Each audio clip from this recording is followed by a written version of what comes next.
have the one and only Miss Chelsea Abril, who is a dear friend. We've known each other for gosh, long time. Like I want to say 2016 was when we first met.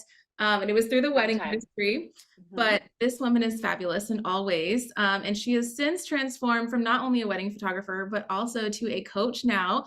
And she helps business owners all across the nation, which is really cool. And she's personally helped me, I mean, really through the pandemic when I was going through a lot of things, when I was going from 3 to 4 businesses and then starting real estate and the whole thing, and we were crazy people, and really just help provide perspective and like tangible takeaways to make the needle move. And just really good, I think, in taking me from the panic and the overwhelm that I was in to being like, hold on, you are all these things that you don't think you are, but you really are. So I'm excited to dive into the episode. Chelsea, thanks for being here. Oh my God, that's like the most beautiful edification and intro. Thank you. I feel like I can say all of that like right back at you. And like, I'm so grateful to be here. 2024, I swear, is the year of like having a community and being surrounded by like litty titty women who are doing it, who are making big moves and like taking out big space in the world. So I love you. Thank you for letting me be on here. I'm going to say something that's so hilarious. My last name is pronounced Abril. Oh, thanks. I put that in an email and I was like, I don't really care, but I feel like Marina will just die if I don't tell her. Yes, thank you. I've been saying it wrong this whole time. It's never bothered me. I'm like, I feel like she'll be like, why didn't you tell me? And so anyway, I'm telling you now. Doesn't matter, but amazing. Great. Chelsea Abril. Oh, and I forgot to mention our husbands were coasties. We also have that in common. Yes, I forgot about that. Yeah. We But now coasty you live in boys. Seattle, and I most do. is hybrid, or you do in-person stuff too, right? You do like your booty stuff? What's that? Yes. So I do, I would say even now, like the bulk of my expansion and like diversification in my business happened like at the end of 2019. And so I built it almost entirely virtually. And now occasionally I'm loath to go back to being and hosting in-person things. Like it's so much more accessible and easy virtually. And I can then speak to people across the nation and wherever on different time zones. I do some of the Booty in My Flow classes in person, which I do love. And I do have in-person retreats for a lot of my private one-to-one clients. So we go off and we spend a weekend together once or twice a year. We do all their big building dreams, goals. We do booty classes there too.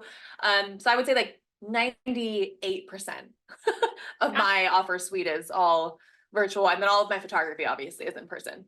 Yes, absolutely. And you travel quite a bit, which is fun to watch. And you're just a gem to watch on social media. I feel like you do a good job of being authentically you, no matter what other people think. Like you're just like, you really niche down to like who it is you are and who you want to be online. And I think it's the same person in real person. So you do a great job with that. Keep it Thank you. all the things purple all the time. We feel it. Purple everywhere. Very on brand. Yes. Yeah, but I wanted to kind of dive into this world of coaching. So I feel like I mean, pretty much when you started, even before, it got more and more popular and everyone was doing courses and like all this, it's still a thing. It's like part of the Yes. personal brand journey, right? Is like, Yeah. okay, we mastered a thing, now we got to teach it, now we coach it. Yeah. How did you get into that? And you don't just coach photographers, you coach No. everyone. So talk to me about Mhm. that for me. So I feel like the transition happens, like I've been in, we've both been in the wedding photography game for ages. I feel like we had, not necessarily peaked, but we'd gotten to enough of like success, like, oh yeah, I know what I'm doing and I can answer questions like without really, I could teach someone this in my sleep. Like it's just information that I know. And so towards like in 2019, I had started to be asked, I was getting more DMs, people were asking more things. I never felt like I was ready to do it. And I was also in a different like education group where that evolution wasn't particularly fostered, that we should all go off and do it on our own, but we should keep learning. So I learned a lot in that community, but it didn't really foster that, oh yeah, you can do it too sort of mentality. So I didn't for a while. I just kind of answer things here and there. I spoke on a stage in January of 2020. And I was like, okay, I know my shit. I really do. And I am ready to do this. And so I started offering mentorship. I did my first round of coaching. I think I had like 6 people and it was like $300 or $500 for a month or something. And I didn't know what I was doing, but I was like, let's do it and ask me all the questions. It's gonna be a lot of fun. Like, fuck it, let's go. And then the pandemic happened immediately. Once all those contracts were signed, the pandemic immediately happened. They were all wedding photographers who wanted to basically hire me for mentorship, not as much for coaching. Yeah. And it was a really interesting, like, oh shit, So I let most of those clients go. Some of them stayed with me just to kind of roll with the punches. I was very living on the positive cloud when that all went down. And so we rode that for as long as we could. Yep. And then I realized halfway through, I was like, I actually don't know what I'm doing. I had my own crisis. I think a lot of us had our own little crisis, mid 2020. And that's when I hired my first coach. And I had never really thought of coaching as anything but mentorship. I didn't know that coaching was different from mentorship. I didn't know consulting was different from coaching or mentorship.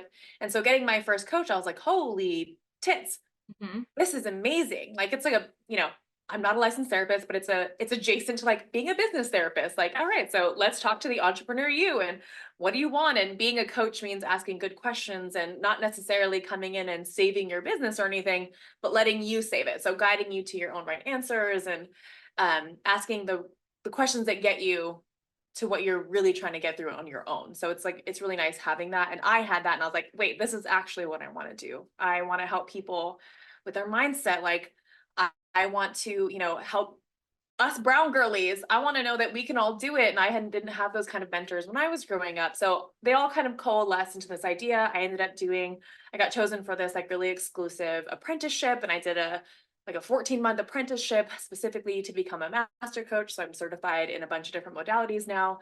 And I was like, yes, this is the thing. And it's so expansive. And I think you and I can vibe on that too, is I loved photography, but I was getting bored, and it was like affecting my creativity and my craft. And I was just like, do I just keep doing it? Like, you raise your prices and do more, and then you raise your prices and do less. And like, is that just what we do? I'm bored.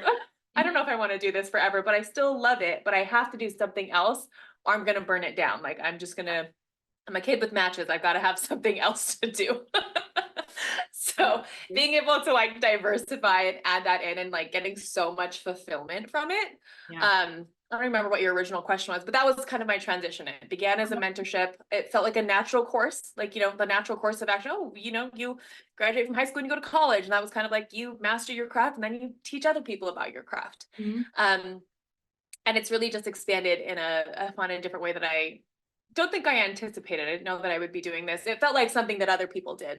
I never quite believed that I could be a person who did it. I didn't have a ton of self-confidence in general. I liked to, I had social media confidence, but not like actually embodied confidence. No one could tell the difference. Amazing. I see it. I'm like, it's great. It's a great lie. I'm going to keep it up forever. And then I was like, I can't, I'm freaking out. So I love it. Thank you from the outside looking in. And now I feel more of that like embodied confidence. Like, no, I know what I'm doing. I know that I do an incredible job. And it's so cool to be able to do it in this way. And speaking to what you were saying about like, oh, there's coaches everywhere, and I had that scarcity mindset going into it. And that's why I didn't do it for such a long time. I was like, well, who's going to want to learn from me? Like, whatever, I shake my boobies around and I'm kind of fun and I've got fun energy, but like, do I actually know what I'm talking about? I don't know. And getting over that was like, okay, well, there are some people who want to learn from this had pink hair back then, purple haired girl who like shakes her boobies and like dances around and is fun. And there's some people who would rather, melon ball their eyes out than learn from someone like that. But like, okay, I can speak to those people who, want to be with someone who's magnetic and confident on whatever it is that people think that I am. So I can speak to those people and I can just mind my fucking business and stay in my lane and keep doing the thing, whether it's, social media confidence or the real deep embodied confidence. I can do that. And so it took a minute to come back to that. And we've talked about this a little bit separately, but even though I had all these years of experience of building a business and managing clients and showing up online, the moment I just painted entrepreneurship a different color, I was like, I don't know what I'm doing. I've never done this before. This is oh my God, I have no feet to stand on. Like, no one's gonna, whatever. I had this whole crisis. And I'm like, okay, I just painted it a different color. It's the same car. It's just a little bit different, so I realized. Normalize that, because that is life. That is growing. So I'm literally going through it with this podcast. I'm like, I don't know how to talk to a camera, like, blah. And you're just like, you totally mind F yourself to think that you don't know what you're doing, but we really do. And it's really going to be okay. Yeah. Even if it's not, it's still going to be okay. But I think that's such a good reminder, is like, you can be at the top of your career, you can be doing Yeah. some really cool ass shit and still think that you're not enough or you don't know what you're doing, like that imposter syndrome. How do I you would love do that? nothing more than to just say, you know what? If you work through it enough, it just goes away and you can check it off your list. I would love nothing more than to make that promise, but that's just not the way it works. Like there's so many different ways you can approach it and like ways you can adjust your thinking and work with your subconscious mind and all these different things, but it's still, Mhm. that was, I think, the lie that was sold to me. And I don't even know if it was sold to me or I made it up and I signed my name on it. But I was like, oh, I should be able to just bing, check this off my list, right? You know, I'll work on it, I'll focus on it for a while and I'll get my gold star and it should be over. I can move on.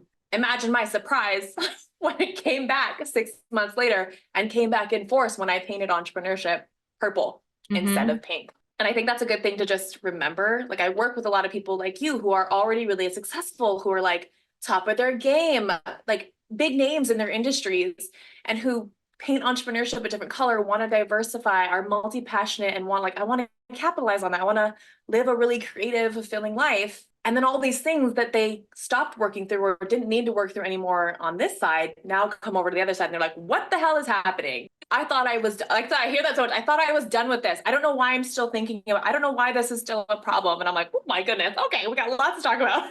Yeah. And there's so much to unpack there and like weave it all back in together. Also, I feel like there will be so much bleeping in this episode. So listeners, thank you for No bleeping. It's however just this real gets life. chopped up.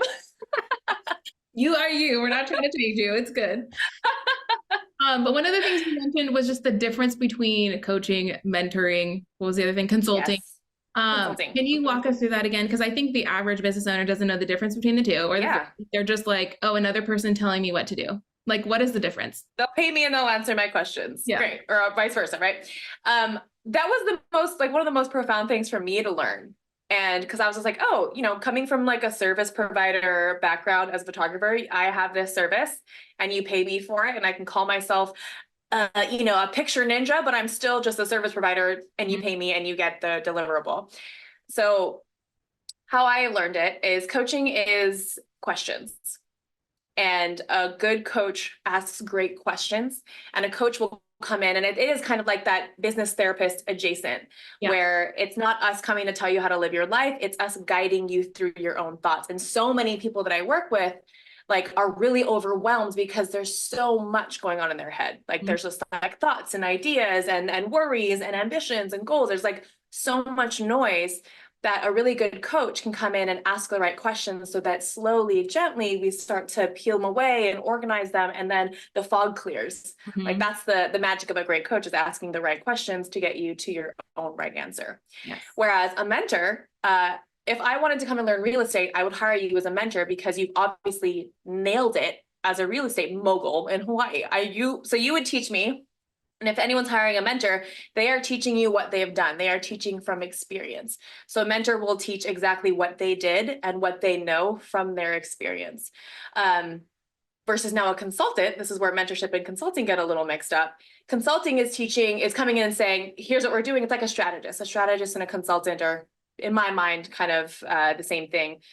Here's what we're doing. I've looked at what you're doing. I've looked at what you have. I looked at where you're at. You want to get from point A to point B? Great. Here's how you would do it, whether it's based on their own experience or not. So a consultant can come in and use their consulting brain to give the same deliverable and experience to a coach or a real estate company or a used car dealership. Yeah. The consulting has said, here's what you do. Here's the game plan. Go.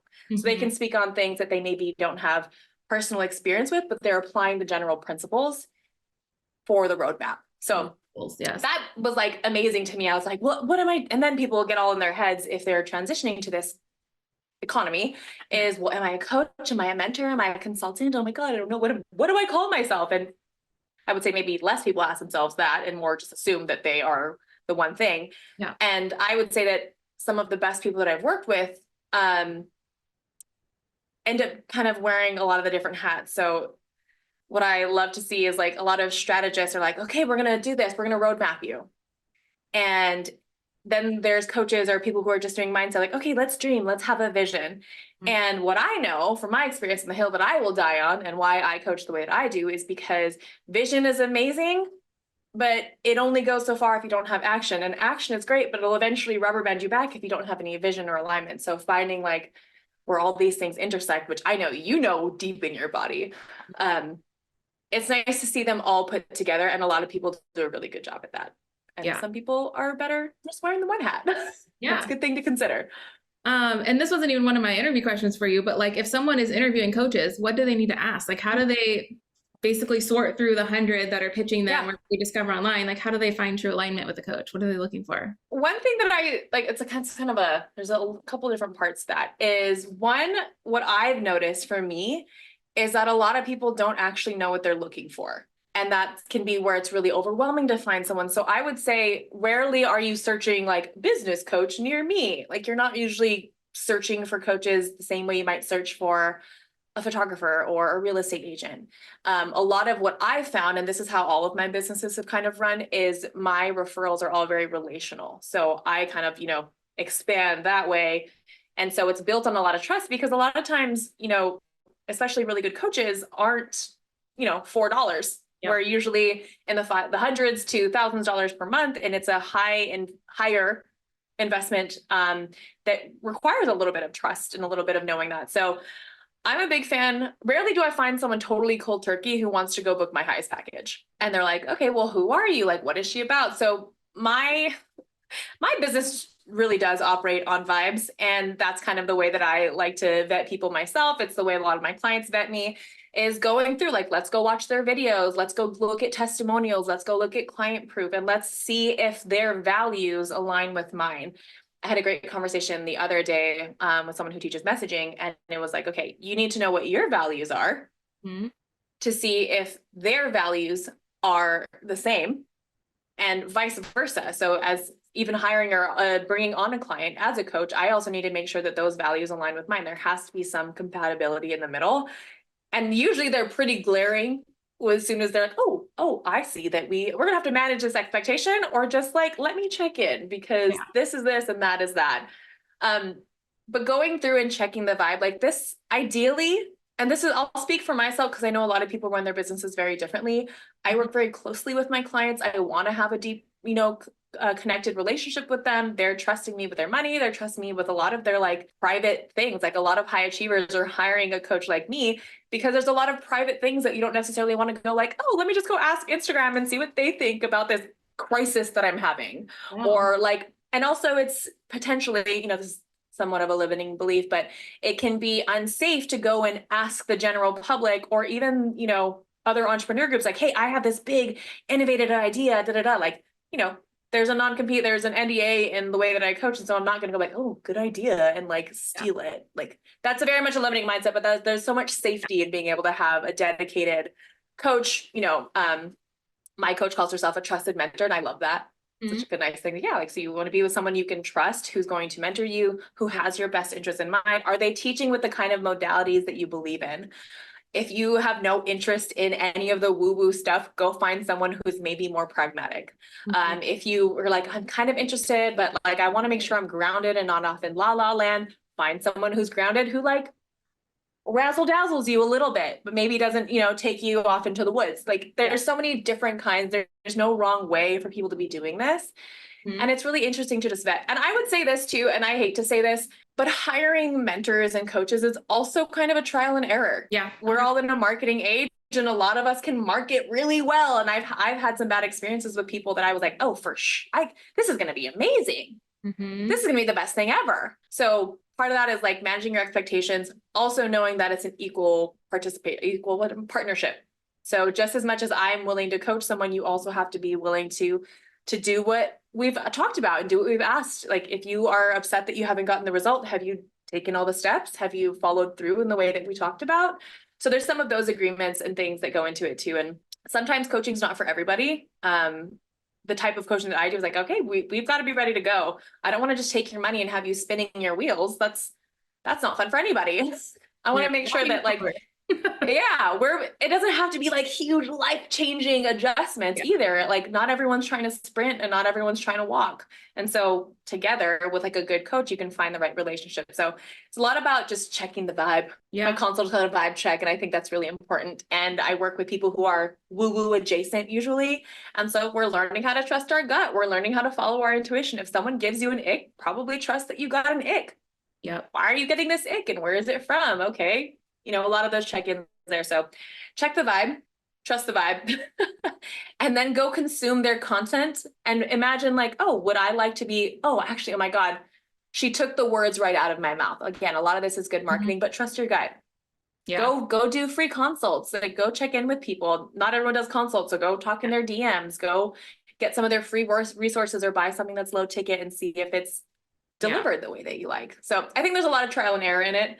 Yeah. And it is your hard-earned money, your beautiful money. So It's a big investment. invest. Yeah. Yeah, it's a big investment. It's like no joke. I spend thousands of dollars on my coach every month, and I'm like, I wouldn't spend this normally. This is also a new paradigm at all to be investing thousands of dollars in my trusted mentor. But I'm like, I also can't imagine not having her. Yeah. So great. This is just how I live now. Everybody needs a coach in some capacity, but it's only if you want to grow. Don't hire anybody if you're not trying to grow. Number one, like be willing to be comfortable. I think that's one thing you were really good at is like you would push me to a comfortable, uncomfortable.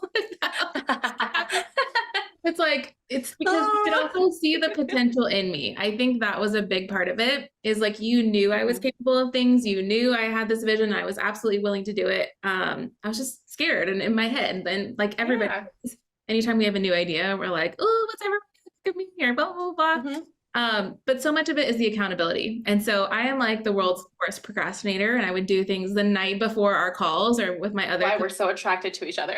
But it got done, shit got done. And then eventually it moved the needle. So I think when I was first coaching with you, we were just launching YouTube, right? I think that's what it was. Oh my God. And look at you now. I know. And then we fast forward here, work together again for a second. And it's always at like these pivotal turning moments where I totally question my whole existence. And I'm like, help me back to my center. But it's because I haven't changed as a person. Like my core values haven't changed, but I'll get off this track going down hustle culture's like influence and everyone else telling me I need to do all these things. And you're like, no. So let's talk about wait a second. Whoa, come back. But I don't think that's my favorite thing. I'll be like 20 minutes of listen to all these great ideas, Chelsea. And you're like, Let's check in with our values. Talk to me about your experience with hustle culture. So you came to the same era I went through, 2010, 20. It was the girl boss era. Tell me about your experience and then how you kind of got to where you are today with work-life balance. What does that look like for you? Like, fill me in. I feel like I was living on the sun. I just like moved there and I was like frying at all hours of the day. Just lived on the sun. I moved there. And then, so what's even funny with that is I felt really burnt out, but I was also like, put it in me, give me the IV, like, let's work hard. Who needs to sleep? Like, I think I booked like 60 weddings one year. And I was like, on what fucking planet? But I was like, what? I think that was the year I made like my first like multiple six figures. And I was like, oh my God, girl boss. And I was like, I want to die. I'm so tired.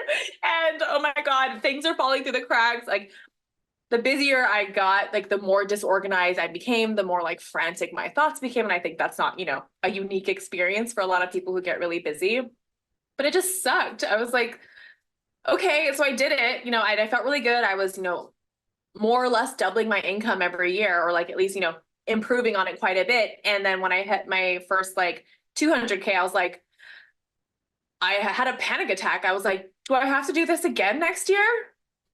This sucked. I didn't like this at all. I feel like my marriage is going to fall apart at any moment. I don't like myself. I'm like losing weight, but I feel terrible about myself. Like everything was just awful except for what social media and like my data analytics told me. I was like, you should feel better. And then there's that whole imposter syndrome and like guilt tripping of like, why are you crying? You have money and you did it. And you have social media and blah, blah, blah. You asked for this. And I was like, oh my God. And oh my God, like what a mind trip to go through that. And again, COVID was awful, but there was a lot of like really beneficial things that happened when COVID happened and the world shut down. That was the first time I feel like in my adult life and in my entrepreneurial journey that I actually slowed down, that I was in my, house my dream condo that I bought in Seattle for more than 3 weeks. That was the first time I'd been in Seattle and still for longer than 3 weeks in like years. And I was like, I have to stay here. I'm freaking out. So it was a lot of like, that was like hustle culture, go, go, go, do. What's the next cool thing? What's the next fun thing? Like whatever. And all I had on my mind was scaling bigger, more, without any frame, any reflection back of like, well, do I actually want this or does it just look really cool? Mm-hmm. Do I want to be running in these circles or not? Like, do their values, a value, what's that? So many people are like, I don't know, like, what are my values? I do a lot of training on values and helping people come back to their values and living values driven and values based lives and building things that way. And I had never really thought about it. And then the first time I did a values exercise, I picked a lot of really pretty ones that sounded nice. And I was like, isn't this good? Is anyone going to give me my gold star? Look at how nice my values are. Yeah. And even that was like this hustle culture of like, well, her values, those don't even sound good. I'm like, oh my God. Nothing's good enough. So nothing's good enough. Like maybe I should be, oh, well, I'm not a philanthropist. So maybe I'm just a piece of shit. Like, okay, no, we can all have different values, but it was interesting to see how much had woven into it. So like this judgment, this endless competition, especially with myself, that nothing I did was ever good enough. I could never relax. Like I was going to bed and like waking up in the middle of the night. Like I was always panicking. I was like, did I forget something? Like that's how my life felt. It was like, I feel like there's something that I'm missing and there's something that I need to do. And even when I did catch up, I was like, there's gotta be something I missed. I shouldn't have a Saturday. What's a Saturday? I should be working. I should be out. I'm at home. I should just have a panic attack all day then. Because what am I doing here? I don't know what I'm doing. Something's wrong. So that was really wild. And I still wrote that through. I did the best I could. And that was part of why I like came into coaching too. It was like, this cannot be it. This cannot be the peak. Like you just keep doing it over and over again. No, if this is it, then I don't want this. I want something else. I'll go figure it out, but I know that this isn't it. Yeah. I don't care how much money I make. If I am exhausted and I hate myself, it's not worth it. Mm-hmm. So I'm out. Like this, there has to be something else. So I focused on that in my coaching. Like, how do we find balance? Okay, what do we want to do? And then when I got more of my coaching and more of my apprentice time, and I've learned more about really being like a deeper, more embodied coach, like coming back to finding a balance with hustle. Because for me, my last year, let me tell you something, 2023 was not at all the year that I had planned or forecasted or anything. 2023 was a fluke year. And it was so weird. And it was really, really, it was almost more exhausting doing so much less. Yeah. And in retrospect, I had the best year ever. Like I had so much fun. I still made great money. I spent a summer in Seattle doing weekend stuff for the first time ever. Again, I was like, you guys just do this? You guys can just like go on an at a whim Saturday? That's fucking nuts. People are just out here living on the weekends. Amazing. Yeah. And so that was very validating and like, okay, cool. But I swung my pendulum so far into flow that I wasn't doing anything. And at the end of 2022, I was like, I'm tired again. I don't really want to build anything. I don't want to launch a bunch of stuff next year. I still did, of course. But I was like, I'm not trying to like 10x my life next year. I just kind of want to maintain this and relax. And I said that in December. And then every year, so old hustle culture, every month I was like, okay, let me just rest for one more week and then I'll get back to it. Then I'll, 10x my life. And then I'll really go for it. And I'll really do all the things that I set on my intentions. And I'm like, every week went by, every month went by. And I was like, I don't want to. I'm really enjoying what I'm doing, but it didn't feel like I was like, well, I'm a business coach. Shouldn't be like a multi-million-dollar person at this point. Like who's ever going to hire me again if I'm not like launching and constantly like evolving and being a better person? Like I'm tired listening to you guys. That's just what if we existed and what if that was okay too? So even that was such a great learning to like examine that. And then I was on the hustle hate train for a minute. I was like, hustle, blah, blah, blah. Even though I knew that I liked hustle, this is a fun like parallel with your subconscious mind. all I was saying and all I was thinking was like, I don't want to hustle. I don't want to hustle. I don't want to hustle. What I meant in my conscious mind was like, I don't want a toxic hustle. Like, I don't want to just like grind my ass off without any consideration for like the way I want to live my life. Yeah. But all my subconscious was like, all right, no hustle. Let's chill out, baby. Mhm. Let's foot off the gas. Let's turn the car off. Yeah. And I was like, cool. So coming now, I'm like, all right, I'm a long history of the pendulum swinging all the way one way and all the way the other, just kind of like the mosquitoes at night, Yeah. like going past the middle. And I'm like, all right, this year is my year of discipline. I love to work. I do really enjoy it. And like, are we allowed to say that we enjoy hustling and enjoy working? Yes. Yeah. Yes, you are. Of Yeah. course, right?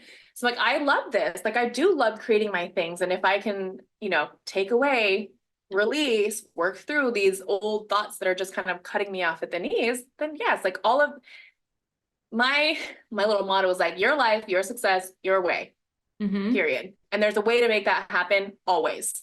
No matter what, there's a way to have all of those three things intersect so you can create a life that you like, that's not someone else's because they said this is how you do it and you follow their 10 steps and you're like, wait, this is not the mountain I wanted to climb. What the hell? I have to go all the way back now.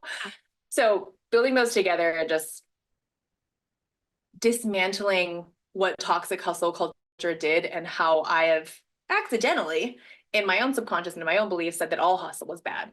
Mhm. So there was no defining factor that hustle's like, oh, well, you like this hustle, but not that hustle. It's like, no, just all hustle. Yeah. So anyway, coming back to that, if anyone has felt that full switch, because I saw that a lot in my clients, I saw that a lot in other creators, is everyone worked their ass off and they get really burnt out and then they're like, bye, moving to the woods. Mhm. I'm gonna homestead and have chickens Never and talk to I'm never calling anyone back. I'm gonna throw my phone out the window and I'm gonna bury it in my garden. Like, fuck all of you. Don't call me. I don't exist anymore. And so I saw so much of that. And it's, you know, when you're really burnt out and really tired and you have all of this like mental load, that you're like, Mhm. it'd be so nice to just pick up shit outside and walk my dog and like, The leaves. yeah, pick up eggs. Like, you know, oh my God, wouldn't that be nice? And it's just this fantasy. And Yeah. I think we all know, I think you might also feel this too, like no matter where you go, there you are. So like the same issues that you have in the city with your big life or your multi-passion, your 10 businesses is the same thing you'll have if you don't address them. And, you know, when you go to your farm, I'm sure you'll have 100 chickens of Mhm. every possible breed that are really hard to take care of. We have 60 ducks right now in Lula. Oh my God. I love that we're talking farm life with you. So I'm like, I bet she has 60 chickens, 60 ducks. Amazing. I want to get chickens. No, but Yeah.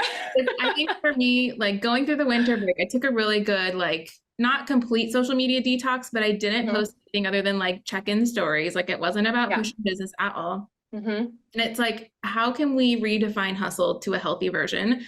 And for me Mhm. right now, that looks like 4 hours a day. How can I create Love that. document story on 4 hours a day that allows me to have an hour at the gym, an hour to get ready, an hour lunch, and then pick up kids by Oh my 4? God. Like, I love that you said that. yeah, it's possible. It's totally doable. Yes. Even my old hustle culture comes up because there's, you know, on Wednesday nights, there are 2 back-to-back yoga classes at my studio that I really love. And I was like, well, I have to choose one. I can't be there for 3 hours. I'm like, why not? Who Yeah. fucking said? It's like 7 p.m. Of course I could be here. I could be here for 5 hours if I really wanted to. But even that's like, well, I shouldn't spend that much time working out, or I shouldn't spend that much time. Oh my God, that massage is going to be an hour. Okay, well, it's an hour out of my day. I'm like, oh, hilarious. It's funny noticing how sneaky they are. And they'll come up when you're like least expecting it. You're like, no, I could take a whole day to take yoga classes if I wanted to, because Mhm. this is my business and I can make adjustments. And yeah, how do we prioritize? I think even that, especially I see when people transition, Mhm. I would say our generation has transitioned from like 9 to 5. That's what you do. You go, you work for corporate, you get a good job, a stable job, you work 9 to 5. Yeah. That is the expectation. And so when a lot of people come into entrepreneurship, sure, there's a lot of phases where we do kind of need to work a little longer and we kind of burn the midnight oil because there's a lot of stuff that we really are excited about. Yeah. But eventually there comes a point where like, okay, as I feel like as a seasoned entrepreneur, now we're like, okay, we've experienced every level of this hustle or non-hustle. And now here's what I like. So some people want to work 4 hours a week. Some people want to work 1 10-hour day and then be off the rest of it. And that's, again, the same thing. Like there's no wrong way to do it. Some people want to grind for 4 months and take the rest of the 8 off. Yeah. Amazing. And I think that's one of my favorite things too, like with coaching is like, there's it's so interesting to see how sneaky, again, it's very sneaky, like how boxed in a lot of people's thinking is. So when we're doing, I could do a lot of goal setting with my clients and like vision casting and like, let's manifest, but also build the action plan that gets you on the manifestation train. And it's wild what sounds like regurgitated or what, or I'm like, okay, is that really what you want? And they're like, well, no one's ever asked me that. Mhm. I don't know. Hold on. Yeah, we don't I even want ducks. I don't want chickens. I want ducks. Everyone gets chickens though. Yeah. That's so interesting. Well, it is. And so I think we are in this shift. Like we're going from this another, it's not an industrialization shift, it's a technology shift and this hybrid lifestyle shift that we're in for the last 3 years. And I think it's going to continue. People want autonomy. They want freedom of choice, right? Ultimately. But what I'm seeing now, especially with Gen Z, is like they are wanting everything to be perfect for them to start. They want the career done, the money made, whatever, before they get married, before they have the kids. And now, like literally, we're not having enough babies in America. Yeah. Or in the world, I think we're like down on population decline. But it's scandalous times, right? Like it's scary out there. So Yeah. do you see a shift in entrepreneurs? Like, do you coach any younger people? Like, what are some of the thoughts that they're having? Have you heard any?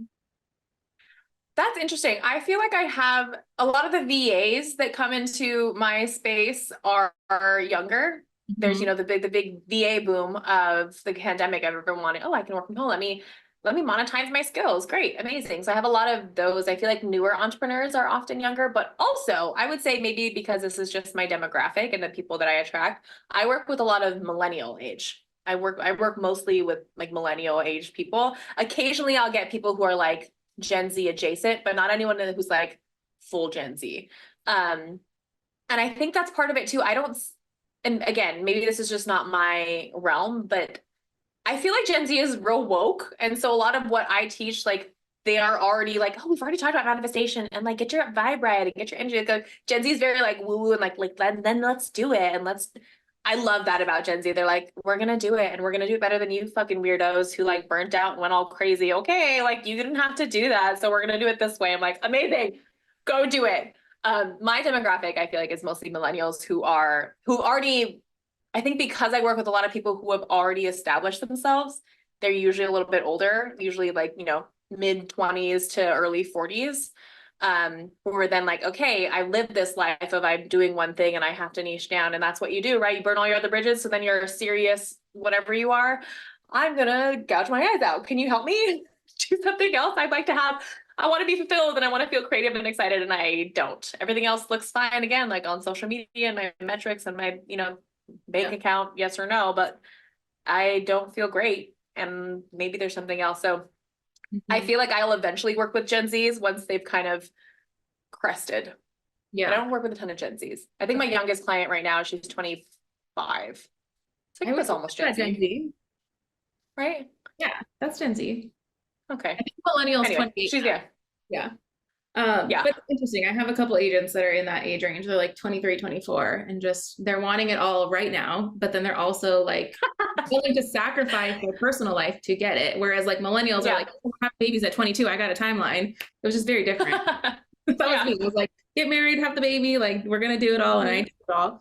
But yeah, now it's just time. Like, what do I really want? What really feels good? That'll be the next chapter. Okay, I wanted to ask you too. You've always got a good finger on social media, on TikTok, on what's happening out there with the world. What do you feel That's like? so flattering. No, it's good. Like you're in the know. Whereas I feel like, okay, here we go. You've got it. I feel the same way about you. So let's just mirrors here. I'm like, okay, what is Marina? Marina knows what she's doing. That's so amazing. This is my favorite thing about perception too. And I think that's just a good reminder for all of us is that I would say there's like a very small percentage who are like, I really know the ins and outs of what I'm doing. And a lot of us are just winging it, but like in a good way. Like, I don't think anyone's expected to be an expert in every single area. Like, and I thought that I had to be, which also kept me from offering or venturing into the coaching sphere at all. Cause like, well, I don't know I'm not a marketing expert yet, or I'm not a branding expert. Like I know about these things and I can do them pretty well. I can get people started at least to like proficiency, but I'm not an expert. So anyway, I don't feel like a social media expert at all, but I do love social media. what's going on with the world. I love following trends, and I follow a lot of forecasters. I think they're really interesting. And I love that it's becoming more and more human in like a really good way. Like a lot of it is storytelling. What I what I don't love, that I feel like I've whatever made me finger on the pulse of it, is that I can't turn my brain off now. Every piece of content that I see, I'm like, ooh, good story, ooh, good hook, ooh, nice segue. And I'm like, damn it, I can't even just like enjoy mindless. So I'm like, ooh, yeah, you really tugged on an emotion there. Oh yeah, and that connects. Amazing. I'm like, shut up. Just mindlessly scroll. Like even my mindless scrolling is like not mindless. But anyway, I do love that it's more emotional. And I love that we've moved away from like the really gross selling. Me too. This year, I like attended a webinar, and it was someone who was selling this really cool thing. I was like, oh my God, check. That sounds fucking fun. Like 2023 was like my year of like, let's go learn things. Let's just go like vibe with people. So I was on a lot of different things and was like, this is fun. I'm enjoying it. And I went into this podcast or this webinar, and I went through a sales funnel. We went to, and it was a guy, which was, unfortunately, red flag number one. Just with the way that I usually end up working with people. And I got the biggest ick sell from him in the grossest way. And I was like, I cannot believe this is happening.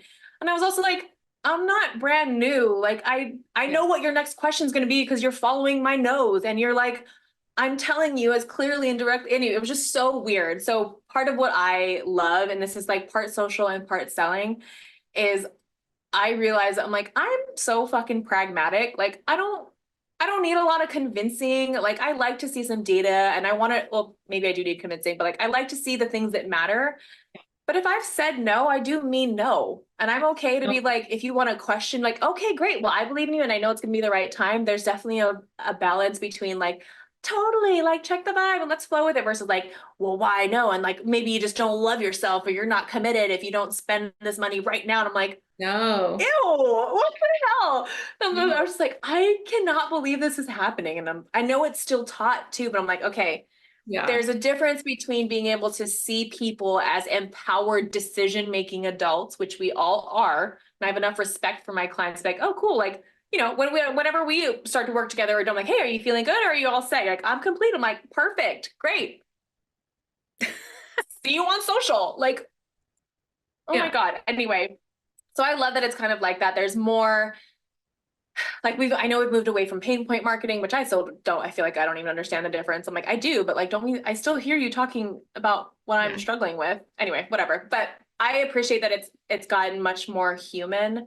I do like that we're moving away from influencers. I do feel like a lot of things are being sold right now. Like when I'm on TikTok, I'm like, every other one is an ad. I'm like, I do love the affiliate era that we're in. Like I do like to be sold things that have social proof. Like I'm a big fan of that. Like I'm very influenceable. I'm like, amazing. You love it? Me too. Let me buy it. Add to cart. But I like that things are slightly more vetted now versus before. Like everyone's like, oh yeah, I saw this thing. Like, do you?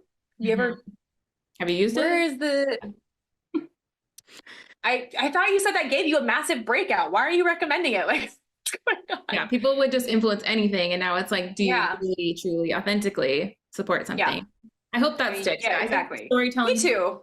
Should be good. Like, just keep it, be real, be you. Yeah. I'm gonna find out.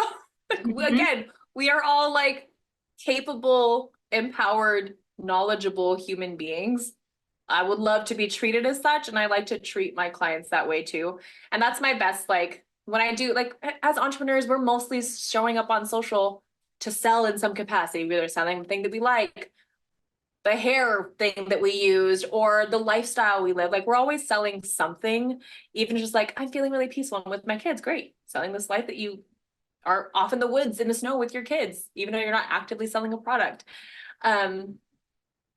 And it's such a good reminder. I'm like, I get in my head a lot when I'm starting to like make selling content. And I'm like, I think that's the first red flag. I'm like, stop making selling content. Just make content and have an awareness of it. Cool. Like, all right, so this is going to nurture people, or this is going to be expanding my audience. Okay, great.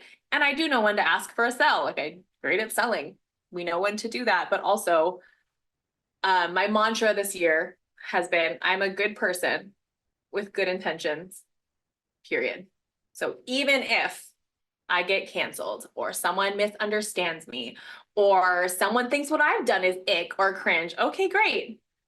I know that I didn't do that intentionally. I know that I'm a good person with good intentions. And that's been like the most grounding thing for me. Talking about social media, even though it's like a really irrational fear, I have like a fear of being canceled. I'm like, what would I ever say? Like, I'm a good person with good intentions. Like, what could I ever say that would be like so awful that someone would do that? Like, consciously, I know that I'm capable of handling anything that came up. And That's just our that's man brain trying to protect you. That's why. right. I'm like, don't throw me out of the tribe, please. Please, my tribe is awesome. You can stay. So Yeah. I feel like if anyone has that fear, that's my favorite mantra. I'm like, okay, if I start to worry, is this going to be misunderstood, or is it right? Is it the right time? Is it perfect? I'm like, okay, I'm a good person with good intentions. I'm doing my best with what I have and with what I know. Send, publish, go. And one of the things you mentioned is like, do you have the selling filter on, or are you like doing nurturing or whatever? I think that's one thing that hiring you as a coach helps you reshift all the time, because we get down this like road so far, we don't even realize how far we are off on the road. And then you just kind of help like re-navigate us. Like, Floor is correct. I think that's so important. Like, this is all stuff that you know. Like, I rarely feel like I'm teaching something that's like totally groundbreaking. Like, I'm not inventing brand new things, but I'm like bringing them back into your awareness. Again, the people that I work with are educated and empowered and like they know what they're doing. But if you're stuck in your echo chamber for so long by yourself, you stop having any sort of perspective. So that's what I love doing, is like, okay, well, let's zoom out, or let's zoom in. Like, let's fact check, let's vibe check this.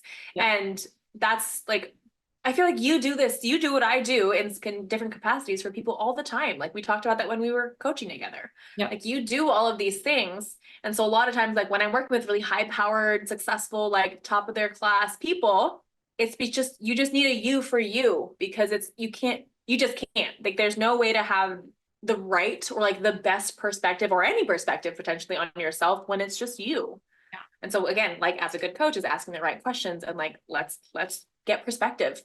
Let's check the vibe. Let's have an awareness. And so some of my clients, like, we're not even doing really practical, tactical stuff. Sometimes it's just like, I'm having an epiphany, like whatever. And it's just questions, and they're your answers. Like, that's what I love. Like, asking the right questions, asking good questions to get you to your own right answers, because you already know what you're doing.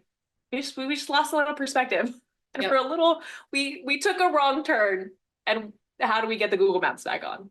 Which is priceless, worth every single penny. Priceless. My God. That's how I feel about my coach. I'm like, with you. come to me. I would love to help you turn on Google Maps or Apple Maps or whatever maps you use. Just reroute, please. Thank you. Reroute. That's important too. Like, go ahead. Yes. My last thing with that is like direction. So a lot of times, a lot of people are really successful and they're like, one, don't actually have a good feel on where they are. I don't actually know where they want to go. So it's a lot of this just like driving in circles and, doing donuts in a parking lot, and you're like, I don't know, I'm doing stuff, but I'm not going anywhere. No, literally, as entrepreneurs, we set a destination that some influencer put for us, not the one that we picked. And then we're like, where are we going this way? Why don't I feel good? No, 100%. I feel awful. Yes. Okay, let's wrap. Okay, so quick rapid fire at the end. It's always fun. What's your favorite? Yes. My favorite Starbucks order? I don't drink coffee. Do you tea? Anything? I don't go to Starbucks ever. I haven't gone to Starbucks in years. I drink boba tea protein at home right now. That's my latest kick. It's really good. Love it. Yeah. What do you make for dinner if it's last minute and you're in a bind? Oh, we have Simon. We have Simon, and we add egg, and we add some hot chili oil. And that's like go-to. We're bored. We don't want to do it. Yep. Okay. Fave go-to department of Target. Do you have one? I also never leave my house. I am a true homebody. If I go to Target though, I like to touch all the pillows. I'm a very tactile shopper. I just touch everything. And if it's soft, I'll look at it. Yeah. Can we get that on Instagram, please? Tactile. Is it soft? If it's no, yeah. Everything has to be soft. I'm a very tactile person in general. Name a book or podcast you'd recommend. Oh my God, this is so Akatar. Oh God, yes. Big fan. That got me out of my reading and my creative slump in 2020. That's like bandwagon, but like it was a really fun read. If you like fantasy and romance, which I do, big fan. Also, podcasts. I really love Manifestation Babe. I've been following her forever, and she's always really fun. Yeah. For those who don't know what Avatar is, it's a court of thorns and roses.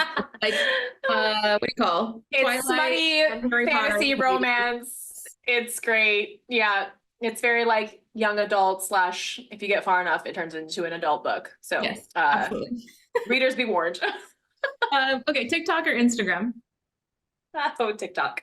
I'm coming around to Instagram though. I had a big Instagram ick for a minute, but now I'm like, all right, I like the recording better on Instagram, but I like the content better on TikTok. Yeah, same. Where can listeners find you online? Where's the best place? I'm Chelsea Abril everywhere. So that's CHELSEA, one more A, B as in boy, RIL.com. That's how often I have to spell my name out. So Chelsea Abril everywhere.com. TikTok, it's always my handle, Chelsea Abril. Mm-hmm. And then what's the best space for people to really dive in and get to know what it is you do, set up the consult call? Should they just DM you, go to your website? What's the best one? I feel like, again, as we talked about, go check my vibe. Go see if you like me. Listen to this podcast as you are doing right now. Go find me on TikTok and Instagram. I don't always have the same things on both platforms.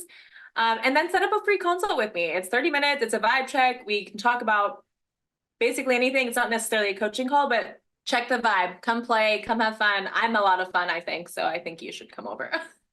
We'll have a great time. I think she has a lot of great thought-provoking things. That's what's the best thing about you. You really just like shake up the shit and you're like, what's important? So I think everyone can do that in their life.